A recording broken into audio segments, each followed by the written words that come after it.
ahí en la pantalla. Ya, hermanos, entonces comencemos con la ayuda del Señor. Dice aquí, la iglesia es el pueblo de Dios. Hermanos, vamos a hablar de esto, ¿cierto? La palabra nos enseña, hermanos, Dios nos enseña por medio de su palabra que Él nos hizo un pueblo, ¿cierto? El pueblo de Dios. La iglesia es el pueblo de Dios. Y para...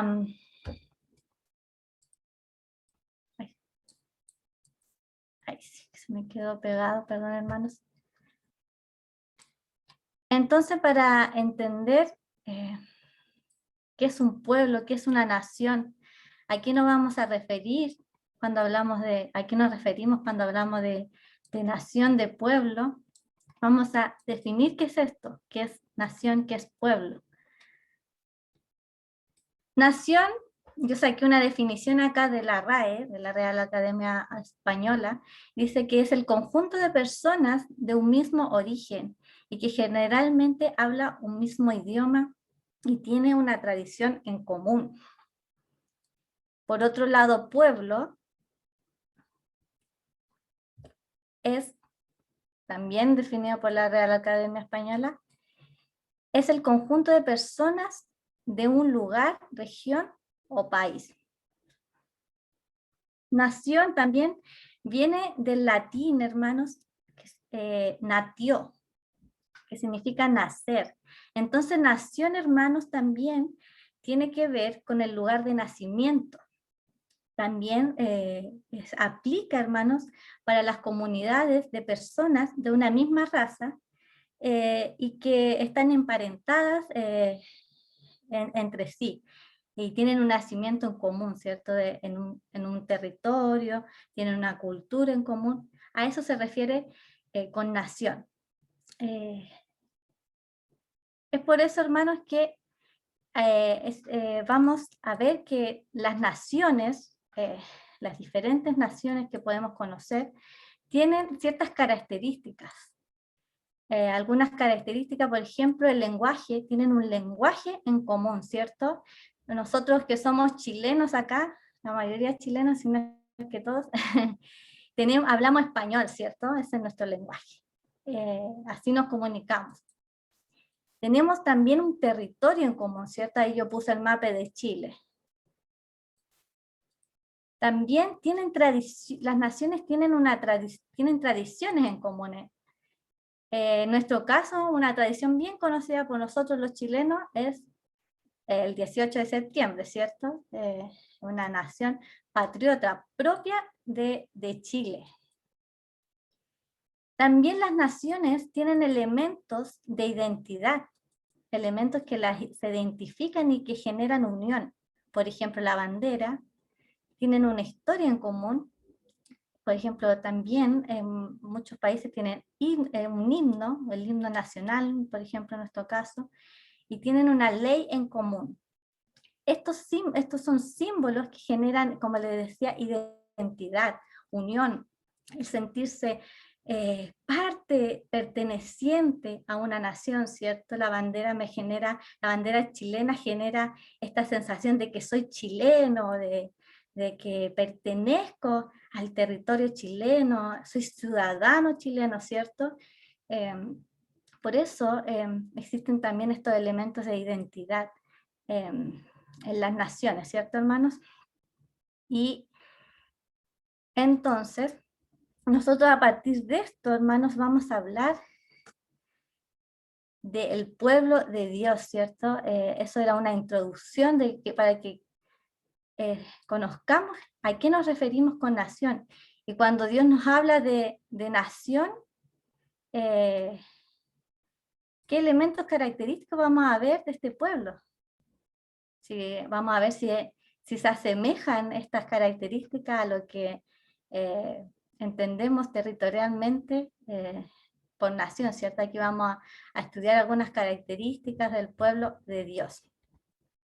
Y para partir, hablando del pueblo de Dios, podemos decir, hermanos, que desde el Génesis, Dios se relaciona con el hombre, ¿cierto? Desde la caída de Adán y Eva, Dios tiene la intención de restaurar, de reconciliar, de salvar del pecado y de la muerte eterna al hombre. Él se quiere relacionar con el hombre, ¿cierto? Quiere restaurar esta relación. Es importante recordar, hermanos, que el Antiguo Testamento es sombra y símbolo de lo que vendría. Es por eso que desde el Antiguo Pacto, Dios, el pacto que hace Dios con Abraham, vemos desde ahí el plan salvífico y la intención de Dios de que muchos fueran parte del pueblo de Dios y de formar una gran nación y de que muchos fuéramos parte del reino de Dios. Entonces vamos a partir hablando del Antiguo Pacto, hermanos. El Antiguo Pacto es el pacto que Dios hace con Abraham, ¿cierto? El domingo, el hermano Víctor ahí predicaba un poco, hacía referencia al pueblo de Dios, ¿cierto? Y a la promesa que Dios hace con Abraham, ¿cierto? Dios llama a Abraham, a este hombre, y vemos cómo Dios toma la iniciativa y se le revela a Abraham y establece una promesa con él y su descendencia. Esta promesa está en Génesis, como ven ahí en la pantalla. Está en Génesis, hermanos, 12, del 1 al 3. Y dice, pero Jehová había dicho a Abraham, vete de tu tierra y de tu parentela y de la casa de tu padre y a la tierra que te mostraré. Y haré de ti una nación grande, y te bendeciré y engrandeceré tu nombre y serás bendición. Bendeciré a los que te bendijeren y a los que te maldijeren maldeciré. Y serán benditas en ti todas las familias de la tierra. Dios, como les decía, llama a Abraham, ¿cierto? Y le da una promesa, aquí leíamos. Y aquí desde el principio, hermanos, desde el principio de la promesa, que cuando Dios le habla a Abraham, podemos ver el plan de redención de Dios como un plan global. Porque aquí dice que en la descendencia serán benditas, en él dice, serán benditas todas las familias de la tierra. Y todos, como hemos entendido, todo es todo.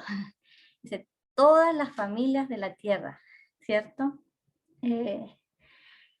Y aquí no se refiere a una nación entonces en particular, porque dice toda la familia de la tierra. Si bien la descendencia de Abraham, de la descendencia de Abraham nace la nación de Israel, eso es un hecho. De la descendencia de Abraham nace la nación de Israel, surgen reyes, ¿cierto? Pero Dios constituye el pueblo de Dios con planes más profundos, hermanos, que esto, porque de la descendencia de Abraham, vamos a ver más adelante, nace Jesucristo. Y es en él, hermanos, que se cumple esta promesa de que todas las familias de la tierra son bendecidas, ¿cierto? Entonces vemos aquí, desde ya comenzamos a ver este plan global que donde están incluidos todas las familias de la tierra, ¿cierto? Por medio de Cristo. Y le ofrece, o sea, le promete también tierra, ¿cierto? Él le dice que se deje a su familia y se dirija a las tierras que Dios le iba a mostrar. Y así parte la promesa que Dios le hace a Abraham. Pero en el camino, Dios confirma el pacto que hace con Abraham. Porque en el camino, hermanos, muchas veces las circunstancias pueden hacernos dudar, pueden hacernos flaquear. Entonces Abraham necesitó que las promesas de Dios fueran confirmadas, ¿cierto? Entonces Dios confirma 3 veces la promesa.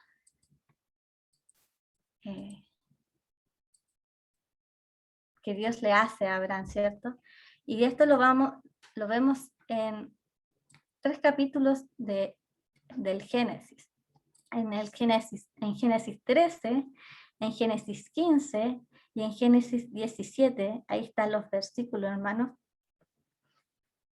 En Génesis 13 y el 15, hermanos, ya ahí puse la cita nomás, pero puse 2 conceptos principales que reafirma Dios con Abraham, ¿cierto? Y los conceptos que vemos en estos versículos, ahí usted cuando tenga tiempo lo revise en casa, tiene que ver con la confirmación de la tierra en ambos capítulos. Dios confirma las tierras que promete a Abraham y también habla de lo incontable que será la descendencia de Abraham. En el capítulo 13 de Génesis, Dios compara la descendencia de Abraham con el polvo. Le dice que así como si tú puedes contar el polvo, así será tu descendencia. Entonces nosotros, si nos ponemos a contar el polvo, no podemos, ¿cierto? Es incontable, es demasiado, ¿cierto? Y Dios hace esta comparación, ¿cierto? Que su descendencia es incontable. Y también en el 15 hace una comparación con las estrellas. Y le dice a Abraham que si mira los cielos y cuenta las estrellas, le dice, si las puedes contar, le dice, así será tu descendencia. O sea, una descendencia incontable, grande, ¿cierto? En el versículo 17, hermanos, también habla de estos 2 conceptos, hermanos. Yo ahí los dejé marcados en rojo. Por un lado habla de la tierra donde morará, que son las tierras de Canaán, ¿cierto? Y le dice que será una heredad perpetua. Y también dice que establecerá, dice, en el 7 dice, y estableceré mi pacto entre mí y ti, y tu descendencia después de ti, en sus generaciones, por pacto perpetuo, para ser tu Dios y él de tu descendencia después de ti. Aquí también habla de la descendencia, ¿cierto? Que Dios iba a establecer con Abraham, ¿cierto? Y dice aquí, a mí me llama la atención que se utiliza 2 veces la palabra perpetuo. ¿Qué significa esto? ¿Qué es perpetuo, hermanos? Tiene que ver con que el pacto y la heredad que le promete son para siempre, hermanos, ¿cierto? Es un pacto que es para siempre, hermanos. No, a eso se refiere cuando se habla de perpetuo.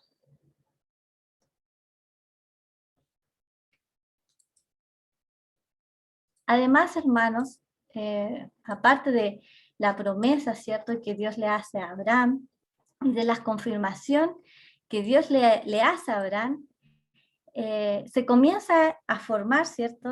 Comienza a formar este pueblo, ¿cierto? Que tenía un solo Dios, el Dios Jehová, el Dios de los hebreos, ¿cierto? Y Dios le empieza a guía a Abraham y les da instrucciones, ¿cierto? Y una de las instrucciones importantes que Dios le da a Abraham tiene que ver con la circuncisión. Esta tradición, vamos a llamar tradición judía, tradición de los hebreos, Dios dice que es señal del pacto, será señal del pacto que Dios hace con Abraham y su descendencia. Aquí en Génesis 17 podemos ver cuando Dios le da esta instrucción a Abraham, ¿cierto? Y le dice que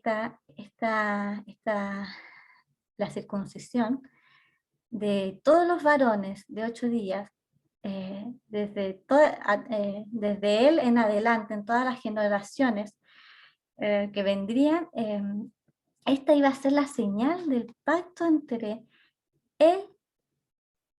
ellos y Dios. Para los judíos esta era una tradición importante porque esto los marcaba como parte del pueblo de Dios, ¿cierto? En un comentario que yo leí de la Biblia Diario Vivir, se los quiero compartir. El comentarista bíblico señala 4 puntos importantes del significado de la circuncisión. Y dice que uno, que es una señal de obediencia, ¿cierto? O sea, el que ellos cumplieran la ordenanza que Dios le hacía a Abraham, era un acto de obediencia, ¿cierto? De creer en Dios y en la promesa que Dios le había hecho a Abraham. Otro punto es que esta era una señal de pertenencia al pueblo del pacto, ¿cierto? Una vez circuncidado, no había marcha atrás porque la circuncisión, hermanos, es quitar el prepucio del genital masculino. Entonces, esta era como una operación quirúrgica y era una marca externa, o sea, no era imposible volver atrás. Entonces, el hombre que se circuncidaba quedaba para siempre marcado y esta marca finalmente era parte del significado de pertenencia al pueblo judío. Y como número 3 también dice el comentarista que esto es un símbolo de desprendimiento también, de la vieja vida pecaminosa, purificación de su corazón hacia Dios y la dedicación a Dios y a sus promesas, dice también. Y por último, que posiblemente como una medida de higiene, porque también la circuncisión, hermanos, era un acto que se practicaba ya, porque también era una medida higiénica también, o sea, el sacar el prepucio significaba mayor higiene del hombre. Entonces, también él nombra aquí este cuarto punto. Finalmente, pero la circuncisión finalmente, hermanos, el Dios dice que establece esto como una señal, ¿cierto? Del pacto entre él, Dios y su pueblo, ¿cierto? Y desde ahí en adelante, todos los varones los circuncidaban, ¿cierto? Vamos a ver también que en el Nuevo Testamento la circuncisión fue una tradición muy polémica, hermanos, porque finalmente muchas veces los judíos se enfocaron en lo externo más en lo interno, que finalmente Dios quería de su pueblo, una nación más que con señales externas, con señales internas de transformación, de una nación santa, como también nos predicaba el hermano Víctor el domingo. Lo vamos ahí a citar a todos nuestros hermanos. También, hermanos, este pueblo que Dios comienza a guiar, ¿cierto? Dios le da una ley, ¿cierto? La que conocemos. Sabemos que el pueblo de Israel cayó en esclavitud por muchos años, hermanos, en Egipto, y Dios levanta un hombre, Moisés, y libera, por medio de este hombre, Moisés, libera a Dios al pueblo de la esclavitud, ¿cierto? Una vez que Dios liberó al pueblo de la esclavitud, Dios fue su guía, ¿cierto? Los guió en todo. Y una de las guías que Dios le da es la ley mosaica, ¿cierto? Eso lo podemos encontrar en el Éxodo. En el Éxodo 20 podemos leer ahí los 10 mandamientos, ¿cierto? Los conocidos 10 mandamientos. Uno si lee Éxodo, hermanos, ve más que 10 mandamientos, porque si uno sigue leyendo, son muchas ordenanzas que Dios le da al pueblo de Israel. O sea, Dios les enseña a cómo iban a vestir los sacerdotes, las funciones de los sacerdotes, para la expiación de pecado, cómo lo tenían que hacer, y una serie de ordenanzas y de guianza de Dios al pueblo de Israel. O sea, Dios no solo los sacó de la esclavitud, sino que Él comienza a guiar a su pueblo, o al pueblo que le pertenece, ¿cierto? Y que le pertenece a Dios. Entonces, Dios le da la ley, eh, la ley de Moisés y otros más, como les decía, otras ordenanzas. Y estas, hermanos, son leyes perpetuas también, que son para siempre, y que Dios en esas normas establecía establecía la relación entre ellos como pueblo, pero también el cómo se iba él a relacionar con el pueblo, los guiaba también en eso. Otra característica, hermanos, del pueblo de Israel, de la nación que nace de la promesa, ¿cierto? Es la celebración de la Pascua, que está en Éxodo 12. La celebración, hermanos, de la Pascua está en el contexto de la última plaga, ¿cierto? Dios eh, le habla a Moisés de que iba a herir a la nación de Egipto por medio de la muerte de los primogénitos. Y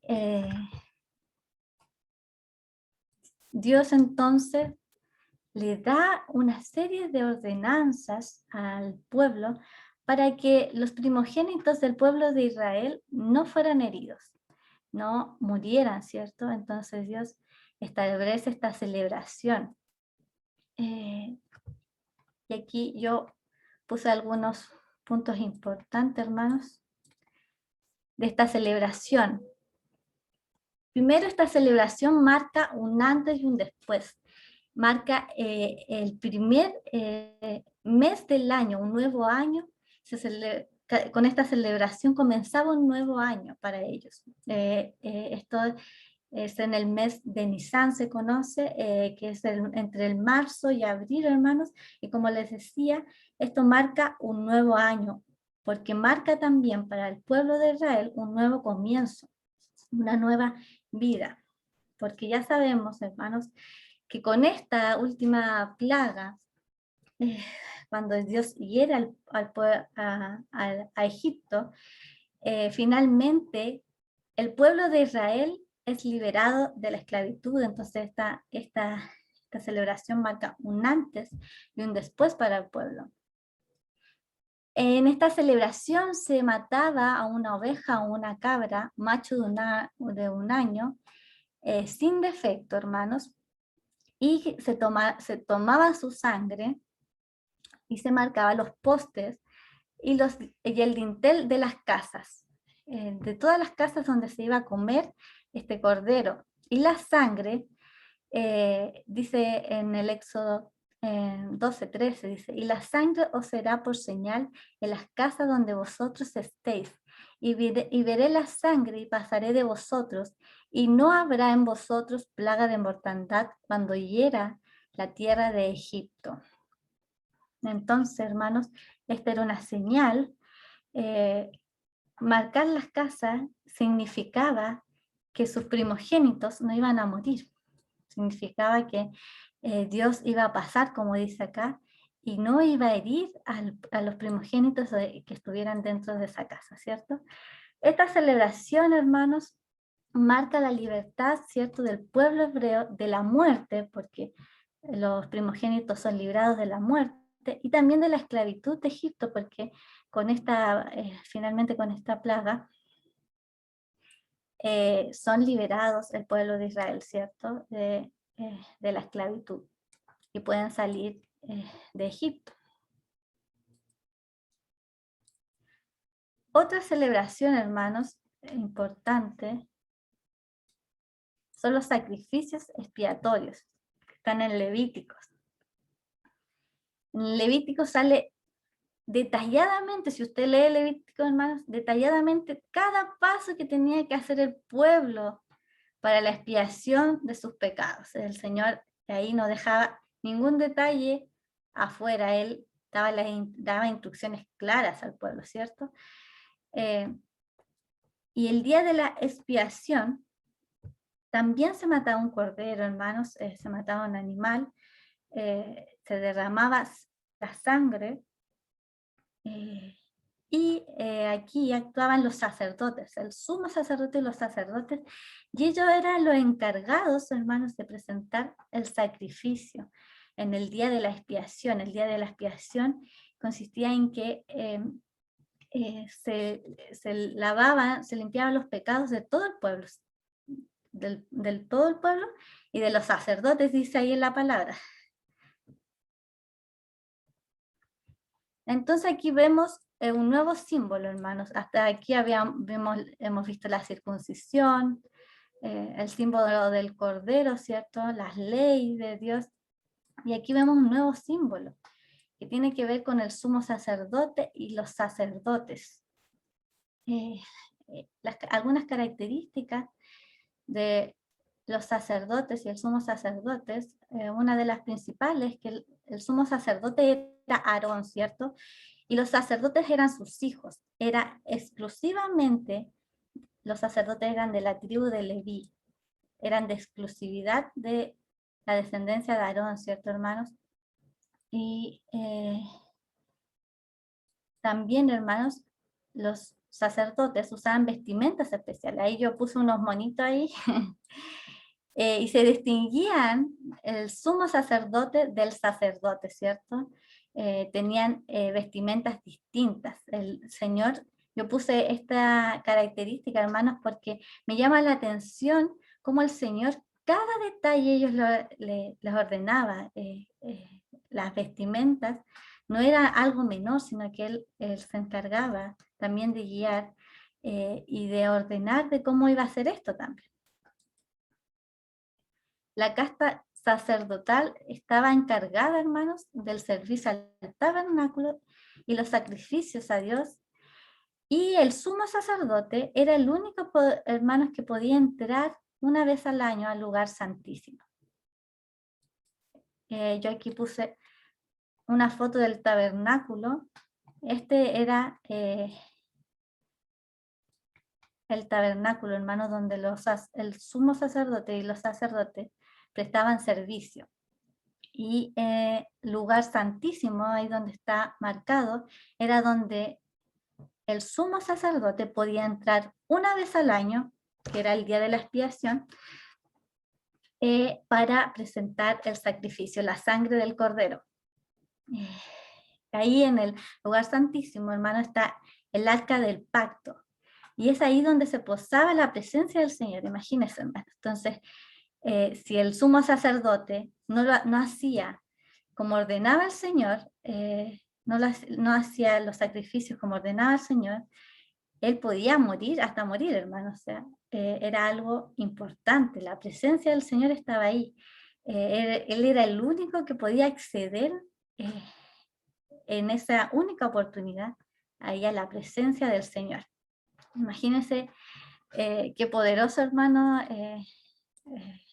y el privilegio, o no sé si tanto, porque finalmente si no lo hacía bien también era un riesgo de morir. Me imagino que el sumo sacerdote llegaba a tiritar cuando tenía que presentar ahí el sacrificio delante de la presencia del Señor.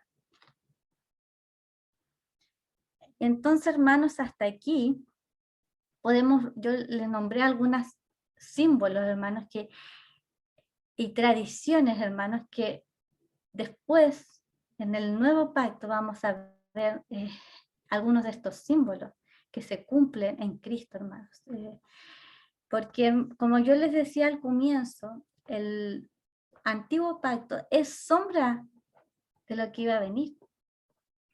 Dios no es un Dios antojadizo, hermanos. No es un Dios que que en la marcha se le va ocurriendo las cosas, ¿cierto? Él tiene un plan de salvación, ¿cierto? Desde el principio. Y no hace las cosas, como le digo ahí en la medida que van ocurriendo las situaciones. No, hermanos. Dios muestra desde el Antiguo Testamento lo que iba a venir con Cristo Jesús, como le decía. Y vemos, hermanos, que desde el pacto de Abraham se empieza a consolidar lo que vamos a conocer como el pueblo hebreo también, ¿cierto? Aquí se comienza a consolidar el pueblo hebreo, el pueblo de Israel, que se conoce como un pueblo monoteísta, ¿cierto? Que cree en el único Dios, en Jehová, que pasa de la esclavitud de Egipto y luego es liberado por Dios y los guía a la tierra prometida, ¿cierto? Dios cumple su promesa con Abraham y nace este pueblo, el pueblo de Israel, que se consolida con un territorio, ¿cierto? El territorio prometido, la tierra de Canaán, ¿cierto? Dios le da una ley, tienen tradiciones en común, tienen un mismo Dios y Padre de todos. Pero la promesa de Abraham, hermanos, vamos a entender que tenía propósitos más altos y sublimes que solo que naciera el pueblo de Israel, ¿cierto? Esta gran nación incontable de la que habla al principio de la promesa, se refería a Dios con la venida de Cristo, ¿cierto? En Él, solo en Cristo, se cumple la promesa que Dios le hace a Abraham, de que todas las familias de la tierra serán bendecidas.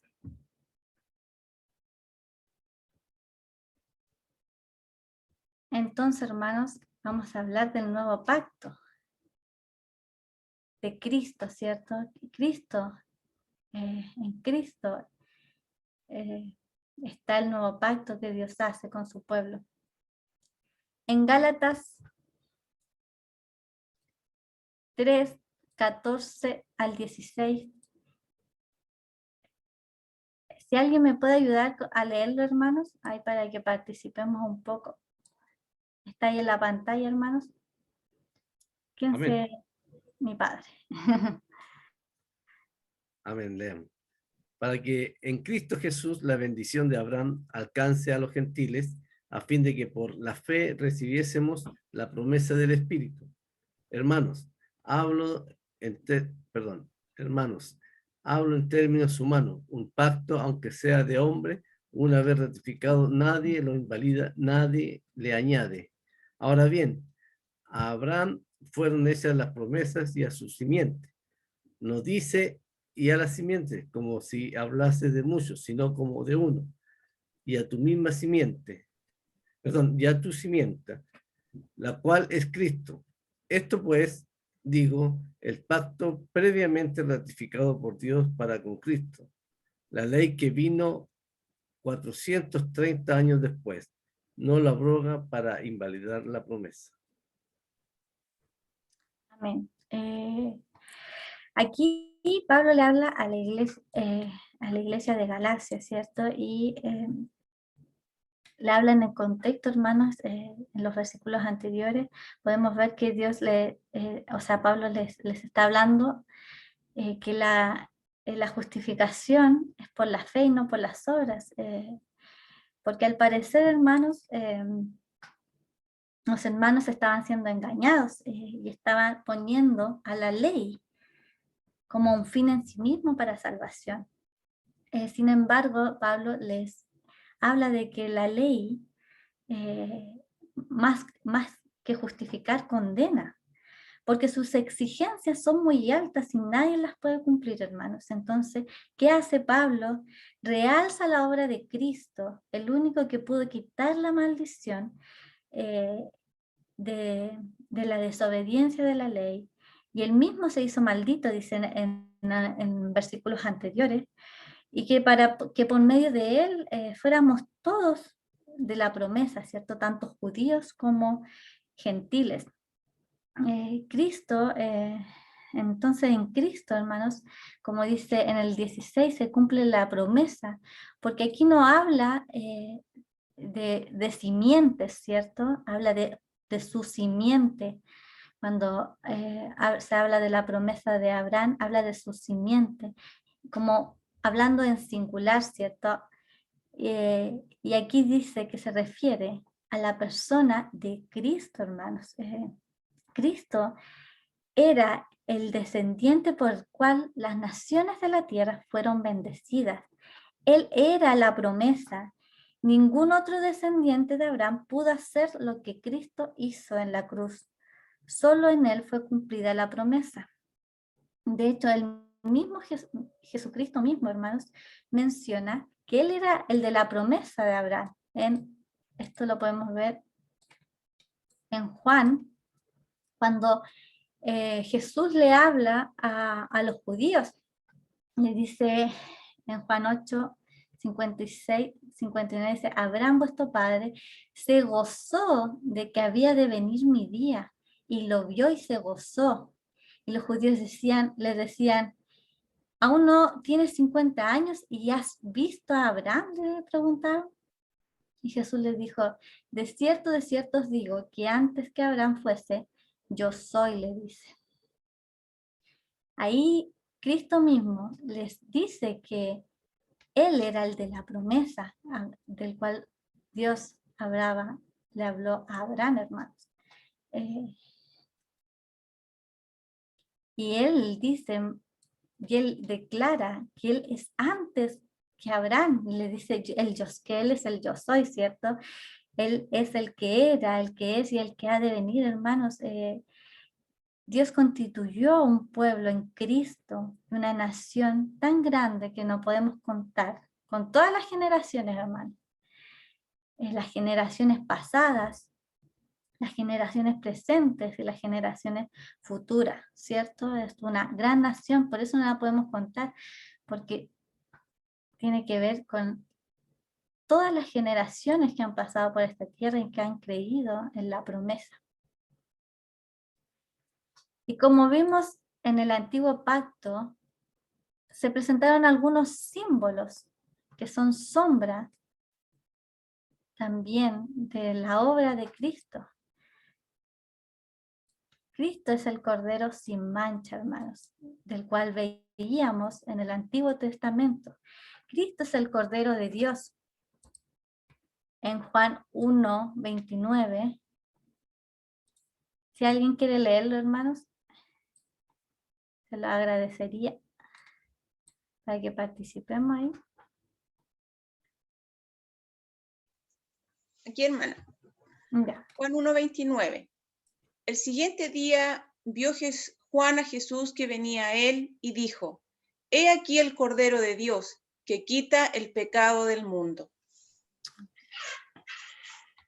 Amén.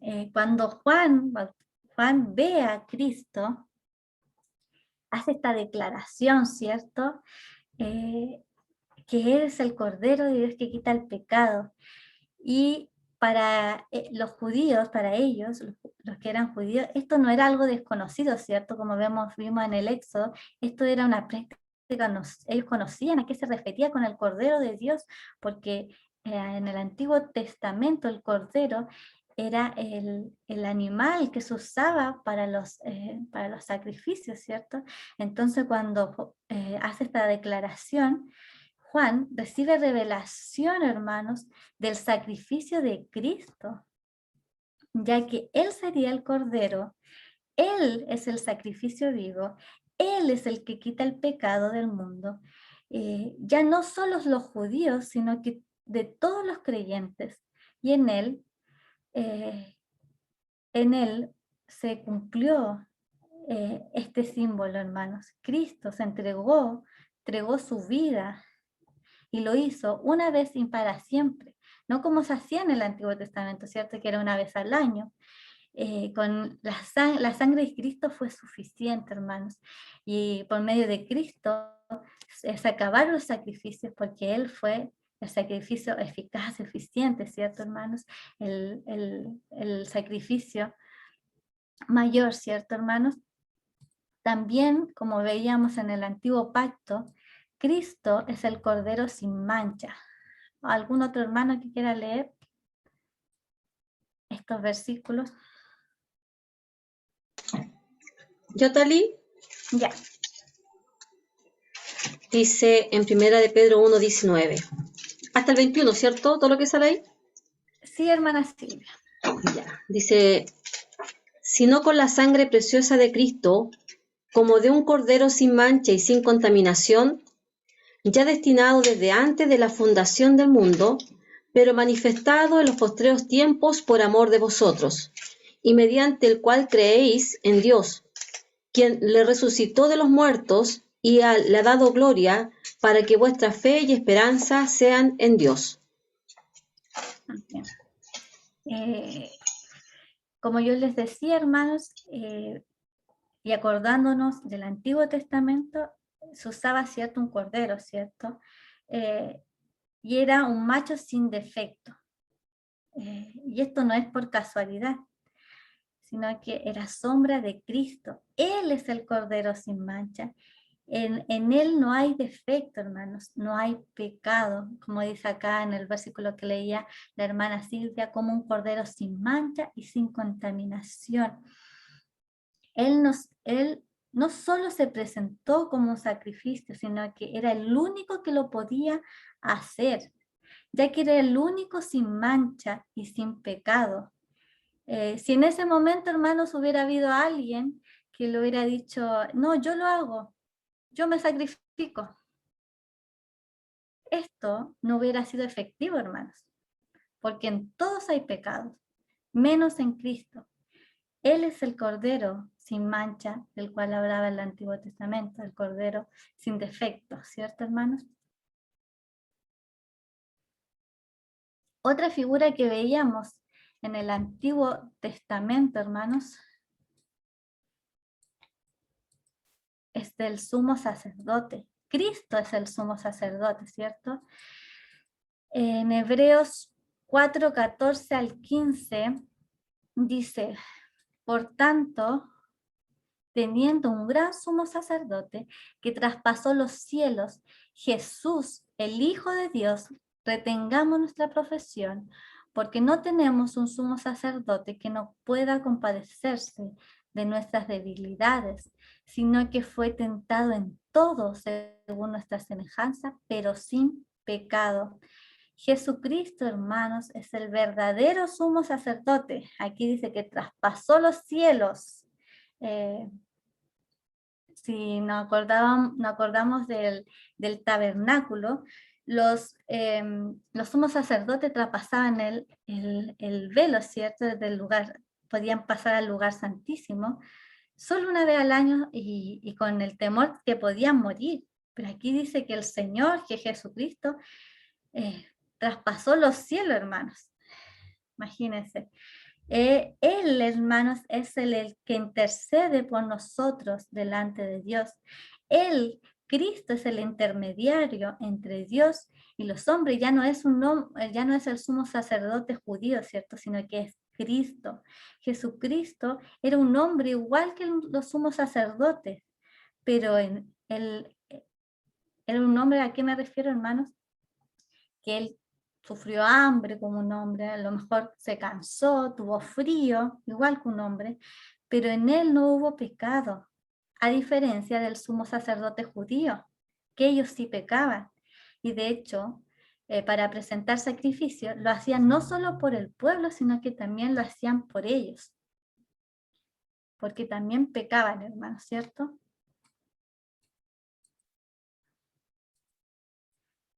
No vamos a leer esto completo, sino que vamos a ver algunos puntos importantes de estos versículos de Hebreo 8, del 1 al 6. Como dice en el primer versículo, Cristo es el sumo sacerdote superior, hermanos. ¿Por qué, hermanos? Porque Él se sentó a la derecha del trono de la majestad en los cielos, hermanos. También Cristo, como sumo sacerdote, dice que sirvió al verdadero tabernáculo hecho por el Señor y no por un hombre, como al tabernáculo al cual servían los sumos sacerdotes judíos. Que este era finalmente una sombra del tabernáculo que está en los cielos, hermanos. A eso se refiere también aquí en esta palabra. Cristo no solo, hermanos, ofreció un sacrificio, porque aquí en el versículo 3 dice que todos somos sacerdotes, tenían que ofrecer un sacrificio. Eso era su función finalmente, ofrecer, presentar las ofrendas, ¿cierto? Presentar el sacrificio. Pero Él no ofreció cualquier sacrificio, sino que Él ofreció su propia vida como sacrificio, siendo mayor, ya que fue una vez y para siempre, hermanos. Su sangre fue suficiente. Y Cristo, como último punto que yo rescato de estos versículos, que Cristo como sumo sacerdote no presentó tal cual como lo decía el sacrificio, tal cual como lo decía la ley de Moisés, ¿cierto? Pero Pablo aquí exalta el servicio de Jesucristo, ¿cierto? Como sumo sacerdote, ya que este es superior. Ningún sumo sacerdote pudo presentar un sacrificio tan eficaz, tan eficiente y perpetuo como lo hizo Cristo, quien entregó su vida redimiendo todos los pecados de todo el mundo, hermanos. Ya no era solo del pueblo de Israel. Y fue una vez y para siempre, hermanos.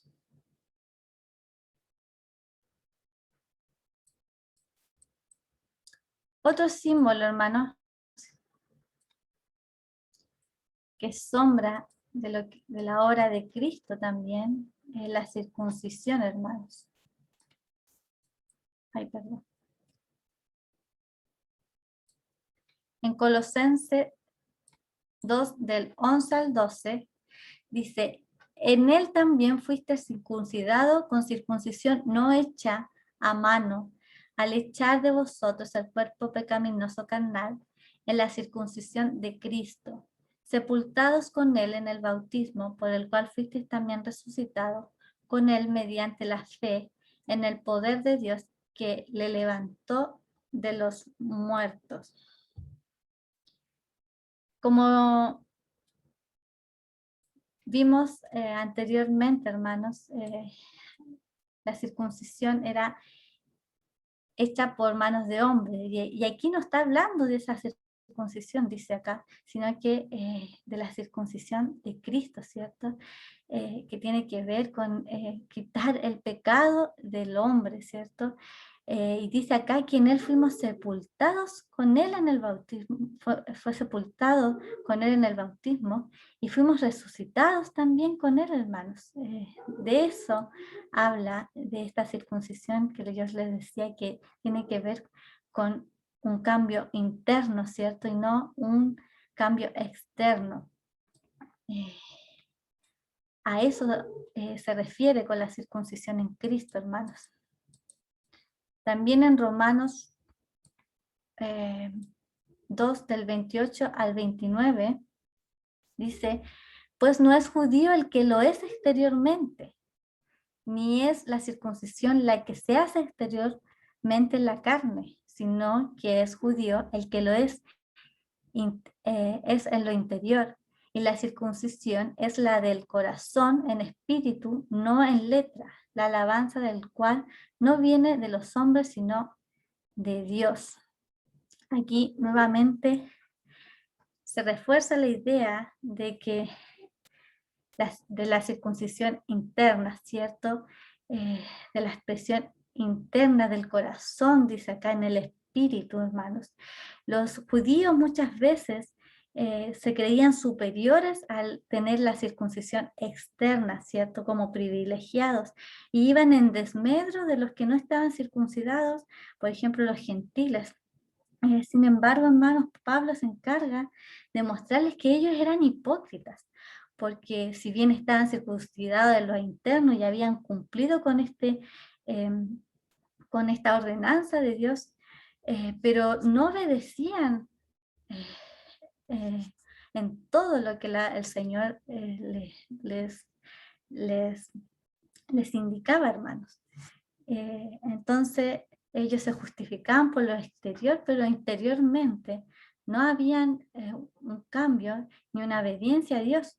Entonces Dios acá dice que es judío, el que lo es interiormente, el que se circuncida en el corazón, hermanos.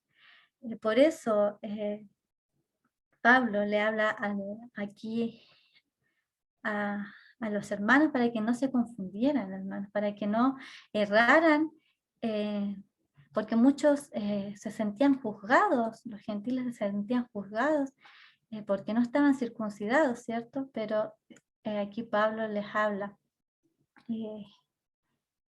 aquí la palabra les habla y que lo importante es el cambio interior, ¿cierto? Lo que Cristo ha hecho en sus vidas, cuando en la entrega de su obra en la cruz, hermanos, Él quitó el pecado de nuestras vidas. Y tenemos que andar en obediencia, ¿cierto? Con vidas rectas y santas, en obediencia a Dios, hermanos. Y por último, hermanos, también nos habla de la ley. En el Nuevo Testamento se nos menciona la ley de Cristo. Es importante entender, hermanos, que Cristo no vino a quitar la ley. Dice su palabra que Él viene a cumplirla, ¿cierto? Ahí en Mateo 5:17, Él dice que viene a cumplirla, hermanos. Por un lado, porque en Él se cumplen todas las promesas del Antiguo Testamento, y por otro lado, porque Cristo era obediente a su Padre y Él cumplía las ordenanzas de su Padre. Como veíamos anteriormente, en Él no hubo pecado, ¿cierto? Es más, hermanos, cuando le preguntaban los judíos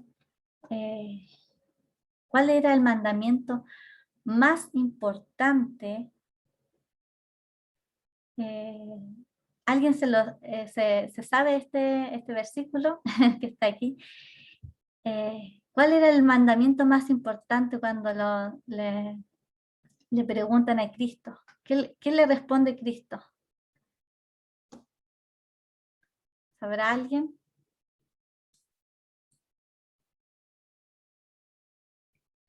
O si no, búsquelo ahí en la palabra. La palabra le puede soplar, hermanos. ¿Cuál será el mandamiento más importante que cuando le preguntan a Cristo? ¿Qué le responde? Amar a Dios sobre todas las cosas. Sí, ¿cierto? Dice, amar a Dios sobre todas las cosas, pero no solo eso, sino que también amar a tu prójimo, como a ti mismo. Eso responde Cristo como los mandamientos más importantes, pero hermanos, esto no significa que los otros mandamientos no son importantes, porque Cristo no vino a quitar la ley, ¿cierto? Él, cuando se refiere, dice, cuando le preguntan y él responde con estas palabras, finalmente él hace un resumen de todos los demás mandamientos, porque el amar a Dios significa no matar, el amar a Dios significa no codiciar. Finalmente estos dos mandamientos encierran todos los demás mandamientos que Dios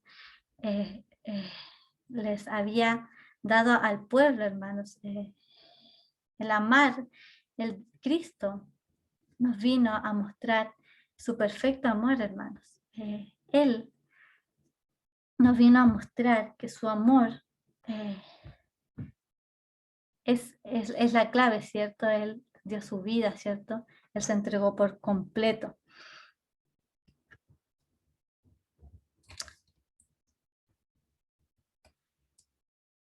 Y en Gálatas específicamente, Gálatas 6, habla de esto, de la ley de Cristo, que dice, ayúdense unos a otros a llevar sus cargas y así cumplirán la ley de Cristo.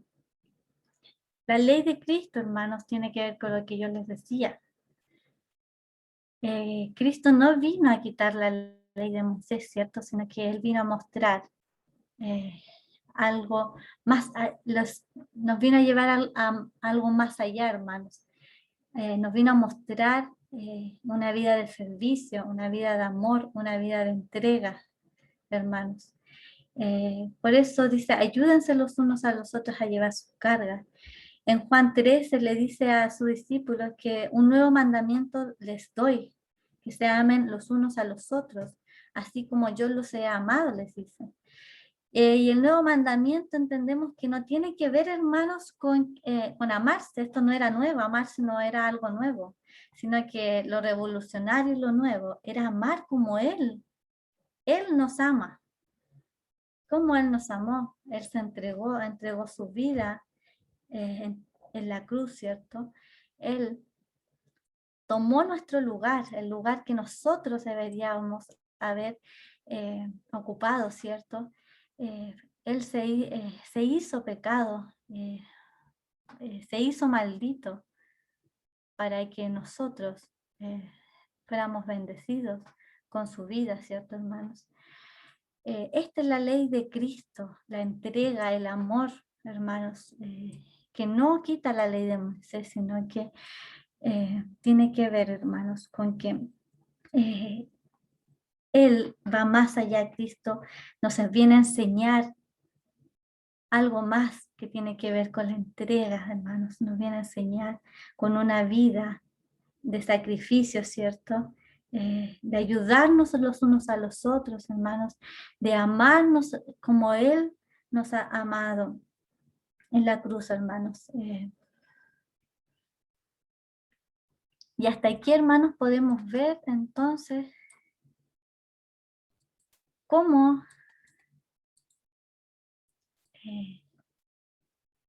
se consolida el pueblo, lo que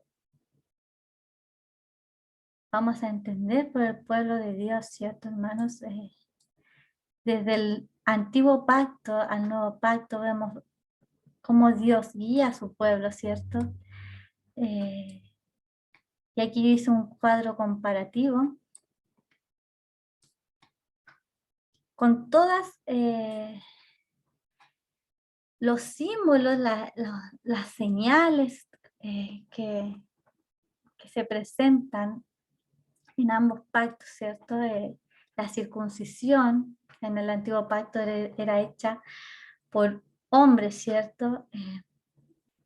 En el nuevo pacto dice su palabra que tiene que ver con la circuncisión, ¿cierto? Del corazón, algo interno por medio del espíritu, ¿cierto? En el antiguo pacto, la ley, Dios le dio la ley mosaica al pueblo de Israel, ¿cierto? Para guiarlos. Pero el nuevo pacto, Cristo nos habla de la ley de Cristo, que tiene que ver con la entrega, hermanos, con un amor sacrificial, con el amor a Dios y el amor a los hombres, ¿cierto? A la humanidad. En el antiguo pacto, hermanos, el sacrificio expiatorio mataban a un cordero, ¿cierto? Se hacía anualmente, hermanos, todos los años. Y en el nuevo pacto, Jesús era el cordero pascual.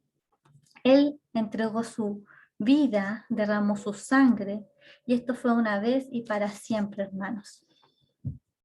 En el antiguo pacto, hermanos, el sacerdote era Aarón y sus hijos, exclusivamente los levitas, ¿cierto, hermanos? Y en el nuevo pacto, Cristo es el sumo sacerdote, hermanos. Él es el intermediario entre el hombre y Dios. Él, Cristo, presentó el sacrificio ante Dios. Este sacrificio es su propia vida, ¿cierto, hermanos? Él se entregó como ofrenda, hermanos, como sacrificio vivo. En el antiguo pacto estaban incluidos el pueblo de Israel, ¿cierto? Pero con el nuevo pacto alcanzó a todos los que creen en Cristo, ¿cierto? Judíos y gentiles. Aquí podemos ver, hermanos, cómo el antiguo pacto es sombra finalmente de la obra de Cristo, hermanos. Dios establece una promesa, ¿cierto? Con Abraham, el comienzo del pueblo de Dios, ¿cierto? Cristo es la promesa cumplida. Y siempre ha sido por fe, hermanos. por creer en la promesa, hermanos, por creer en la promesa cumplida, por creer en Cristo, en que Él dio su vida en la cruz y sacrificó, entregó su sangre para limpiarnos del pecado, hermanos, y finalmente Él nos hizo parte de este pueblo, de esta gran nación, hermanos. Hasta aquí, hermanos, podemos ver, hermanos, que por medio de Cristo somos parte de esta promesa, parte de la promesa a Abraham, ¿cierto? Somos parte del pueblo de Dios, parte del reino de Dios. Somos los herederos de la promesa. Uno podría decir, pero nosotros no somos judíos, ¿cierto? No somos judíos, pero Cristo, por medio de Cristo, de la fe, del creer en su obra de salvación, somos los herederos de la promesa, hermano. Y hasta aquí lo vamos a dejar, hermanos. Si hay comentarios, la próxima semana vamos a seguir para no alargarnos tanto, hermanos. Pero hasta aquí quiero escucharlo, hermanos. Hemos visto más que nada hartos versículos, hermanos. Y la historia, nuestra historia finalmente, hermanos. Esto es parte de nuestra historia. Yo, como les decía al principio, toda nación tiene una historia, ¿cierto?, en común. Nosotros tenemos una historia común.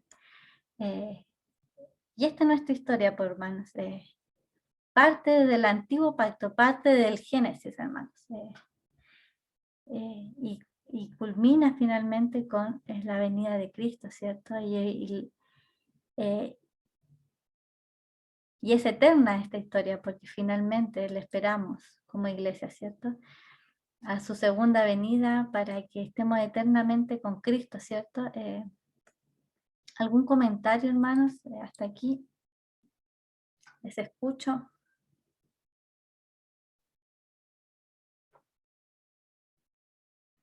Hermano Claudio. Sí, hola, estaba oyendo y estábamos pendientes de lo que nos estaba enseñando y siempre cuando vuelvo a escuchar el pueblo santo, nación santa, pueblo escogido por Dios, me recuerdo cuando el Señor le dice al pueblo en Deuteronomio 7, le dice, no porque tú seas más que los otros, no porque tú seas mejores que los otros, sino porque eres el más significante. Y yo cuando oí eso y lo entendí, me di cuenta que aún de esa manera Dios me amó y que en realidad, como decía usted, fue por fe y porque Dios nos quiso amar y entendí que en realidad nada podemos hacer delante de Dios, solo darle gracias porque había en el Levítico muchas cosas que se debían cumplir, muchas leyes. Y cuando decía que el sacrificio, el cordero debería ser santo, sin mancha, sin defecto, sin ningún defecto, y uno lo compara con uno tenía miles de defectos, y los tiene. Pero siempre cuando leo eso y me acuerdo de que Dios me amó no siendo nada y porque no valía nada, me gozo al poder estar inscrito en el libro de la vida por gracia, si no es por otra cosa, por gracia. Y siempre tengo eso en la cabeza de que esto es por gracia y que el Señor nos escogió, no por ser los mejores, no por tener mucho intelecto, por tener, no sé, por nuestra cuenta corriente balanceada o cualquier cosa que podemos sacar nosotros las personas, sino porque Él nos escogió.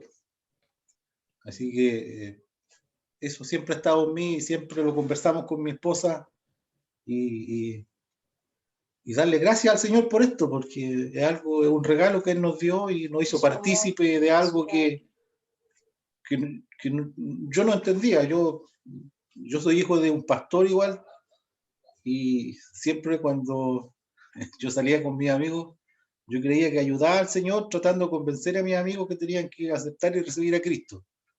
Pero cuando me fue predicado el Evangelio y el Señor me confrontó, estaba totalmente perdido. Y no le decía ninguna paleteada al Señor tratando de convencer a los otros. Y con mi esposa, cuando pololeamos, vivimos una situación muy particular igual. Y yo le decía, arrepiéntete, arrepiéntete. Yo le decía, es que no soy arrepentido, ¿no? Pero de verdad, siempre sé y de dónde Dios me sacó y de verdad es algo milagroso. Así que siempre cuando lo escucho me acuerdo de eso y algo que de verdad es glorioso, es glorioso. Amén. Y gracias, hermano. Amén, gracias hermanos por compartirnos ese versículo también, eh, que también escuchábamos el domingo también, ese versículo. ¿Alguien más, hermanos? La hermana Yanet. Yo doy gracias a Dios por su palabra, porque nos anima en fe, y me identifico con la palabra identidad. Creo que es glorioso saber que tenemos una identidad y que es Cristo. Cristo, el sacrificio vivo, es nuestra identidad. Nosotros tenemos esa nación, somos una nación, la nación de Cristo, y hay una esperanza, y eso me anima, y le doy gracias a Dios porque siempre nos muestra algo que todo calza, tanto como el Antiguo Testamento se unen, y doy gracias a Dios, le doy la gloria a Dios, porque no soy huérfana, soy de la familia de Cristo, tengo una identidad, Él me selló, Cristo vive en mí, estamos sellados por su Espíritu, por su gracia, la fe que nos da para seguir. O sea, qué mayor gloria que esa, vivir con fe y esperanza de que somos la identidad de Cristo. Con eso me quedo, con que estamos ya sellados y que esto hay que cuidarlo. Eso sí, hermano, tenemos que cuidarlo en el sentido de no bajonearnos, de seguir adelante. Todos nos cansamos, a todos nos está pasando la cuenta que nos duele el cuerpo, la cabeza, pero qué glorioso saber que Cristo es el mayor, que todas las cosas que podemos vivir es mayor, y que nos llena de esta gracia y nos sana, hermano, nos sana, nos da un bálsamo. Yo no sé si ustedes lo sienten, pero yo siento una paz al saber que pertenezco a Cristo, que me identifico con la familia de Cristo. Así que gracias, Señor, por eso, y sigamos adelante, sigamos creyendo y sigamos siendo necesitados, porque ahí está la clave: pobres de espíritu y necesitados. No hay más, porque si estamos completos, no vamos a necesitar de Dios, no vamos a necesitar de la enseñanza, y eso sería grave. Así que ánimo y gracias, Señor, porque somos de la familia de Cristo. Amén. Gracias, hermana Yanet. Se nos ha adelantado un poco la hermana con lo que vamos a hablar también la otra semana. Conceptos importantes: identidad, familia. Somos parte, tenemos pertenencia, ¿cierto? A este pueblo. Así que se nos la adelantaba un poco la hermana, pero gloria al Señor porque Él es el que nos habla, ¿cierto? Finalmente.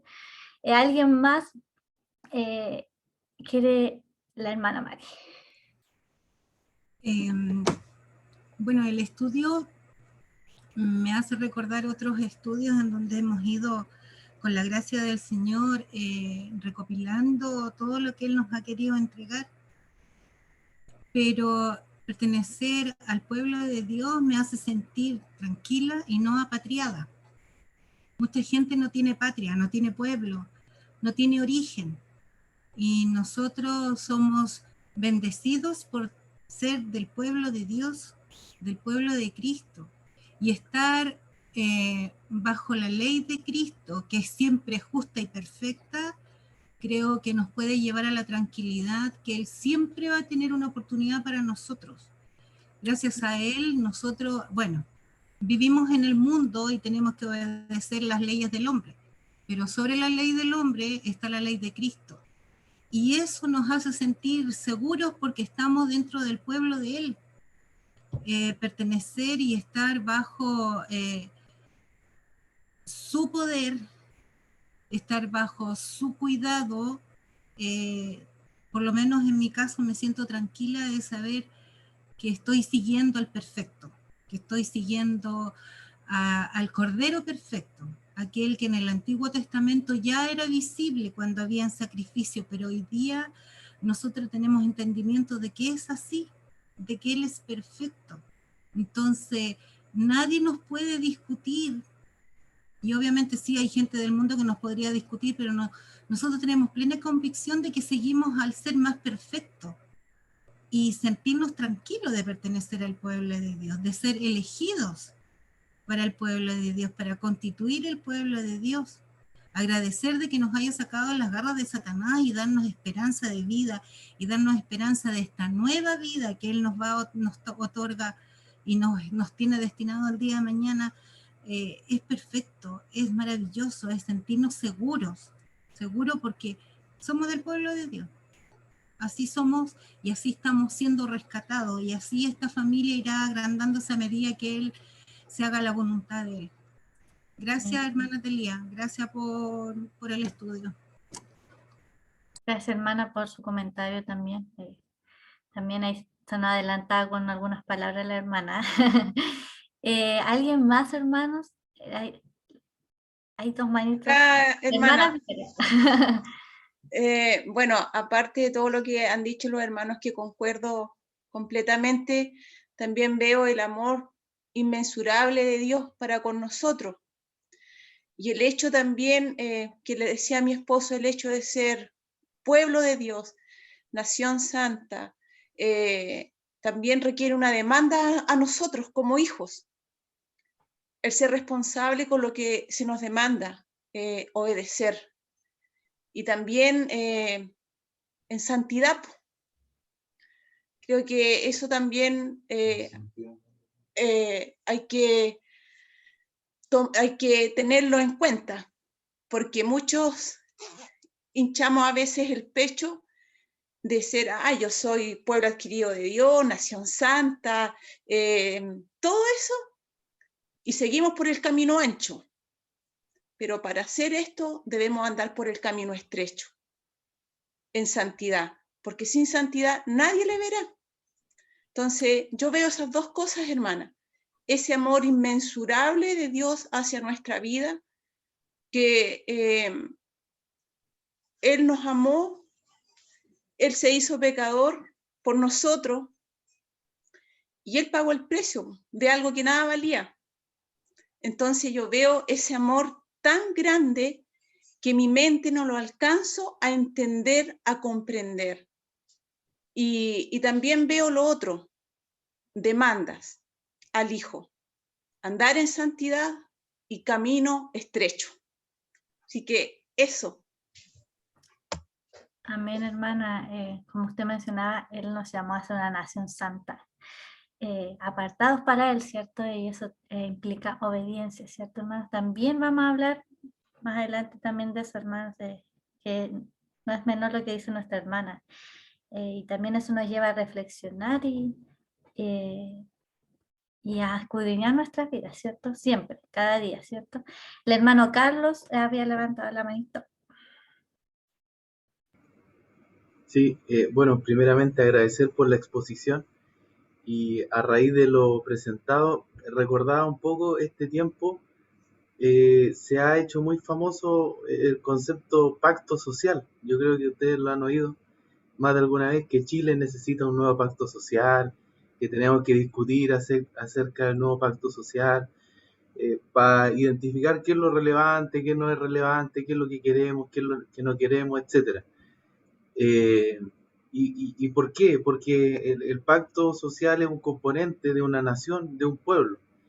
Y a la luz de lo que tú nos presentabas, hermana, nosotros, la nación de Dios, el pueblo de Dios, tenemos la bendición de que este pacto que Dios ha establecido, precisamente ha sido establecido por Dios. Y gracias a Dios, no por nosotros.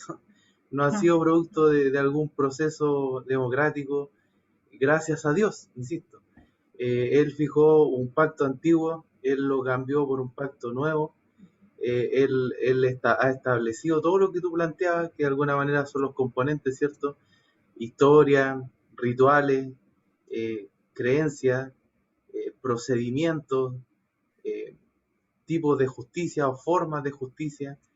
Y bendito sea el Señor porque, con esto termino, somos parte de una nación donde quien lleva las riendas es Él, quien establece el pacto, las normas, es Él. Y nosotros, como han dicho varios, debemos ser obedientes, debemos vivir en santidad, esto es vivir conforme a su palabra. Así que eso, hermano. Gracias. Amén, gracias Carlos por el ejemplo, creo que bastante claro el ejemplo que nos da el hermano, así que gracias. ¿Alguien más, hermanos? Mi papá, el hermano Omar, perdón. Gracias, hija. Bueno, quiero dar gracias a Dios por esta serie de estudios, como fue en principio desde la membresía. Yo agradezco a Dios por lo que el Señor ha puesto en el corazón de los hermanos que nos están ayudando con la enseñanza. La verdad es que ha sido muy bueno, muy de bendición para nuestras vidas, para ir meditando en nuestras vidas, ¿no es cierto? Y con respecto a la nación que se nos hablaba ahora, cómo Dios fue formando su nación. Desde el principio fue formando su nación y la sigue formando su nación. Tú hablabas al principio de que cada nación tiene su identidad, tiene lenguaje, tiene, voy a leerlo mejor, tradiciones en común, territorio en común, pero nosotros tenemos a Cristo, que es todo. Y estamos en él, somos una nación, como les decía, desde el principio de la creación, él empezó a formar su nación y la sigue formando. Sigue rescatando al mundo, al pecador, para que siga creciendo su nación que él formó, como dijo Carlos, él lleva la rienda en esto. Se trata de él en nuestras vidas. Así Amén. que muy agradecido y me quiero quedar, y como decía nuestra hermana Scarlett, que a nosotros se nos demanda con todo esto, ¿no es cierto? Y quiero quedarme con un versículo que tú pusiste ahí, que es algo que debemos hacer como hermanos, como hijos, como pueblo, como familia, que dice en Gálatas 6:2, sobrellevar los unos las cargas de los otros, y cumplir así la ley de Cristo. Que el Señor nos siga enseñando, hermanos, a poder sobrellevar las cargas los unos de los otros. Eso, hermanos, gracias hasta el día, que Dios les bendiga. Amén. Gracias, hermano Omar. Bueno, hermanos, ya terminando ya, yo los quiero invitar, hermanos, que para la próxima semana podamos leer Primera de Pedro 2, del 9 al 10. Si lo quiere leer más, léalo nomás, hermanos, porque de esto vamos a hablar, estos van a ser los versículos centrales de la próxima semana, ¿cierto? Varios de ustedes ya ahí lo anduvieron nombrando, Nación Santa, Pueblo Adquirido, ¿cierto? Por Dios. Y eso vamos a profundizar la otra semana, hermano. Así que para que se empape de esto, hermanos, y todos tengamos un mismo lenguaje el próximo martes, así que yo los invito a que lo hagamos, hermanos. De ahí me despido y dejo a la hermana Mari que siga.